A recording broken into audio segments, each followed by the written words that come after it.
Сәлем достар, сіздермен дәмі ерекше пахлава дайындаймыз. Ең алдымен қамырын дайындаймыз. Електен өткізілген ұнымызға қопсытқыш бөлме температурасындағы майымызды қосамыз.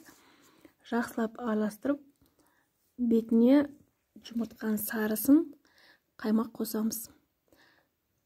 Жұмсақ қамыр илейміз. Қосылатын заттарын, керекті заттарын бәрін мен описание бөліміне қалдырып қойғам. Сол жерден көрсеңіздер болады. Жұмсақ қамырымызды иілеп, оны пакетке салып қоя тұрамыз. Салмамызды дайындаймыз. Салмамызға жұмыртқаның ағын жақсылап меренге болғанша араластырамыз. Жаңғағымызды майдалап өткізіп алып, меренгамыздың бетіне шекер, жаңғағымызды қосып жақсылап араластырамыз.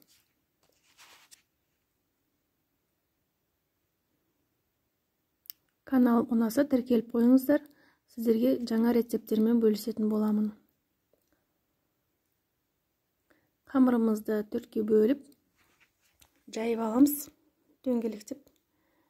Сіздер үшке бөлсеңіздер де болады. Маған төртке бөлген ыңғайлы, пахлавамыз биік болып шығады. Противенге қағазымызды төсеп, бірінші қамырымызды салып, бетіне салмамыз салып, осылай төрт қатар қамырымызды арасына салмасын жайғастырып, бірінен кейін бірін қойып шығамыз. Дайын болған қамырымыздың шетін осылай әсемдеп өріп шығамыз.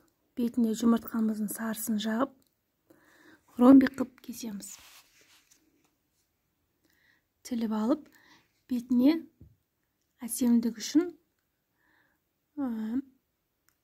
жаңғақтарымызды қойып шығамыз.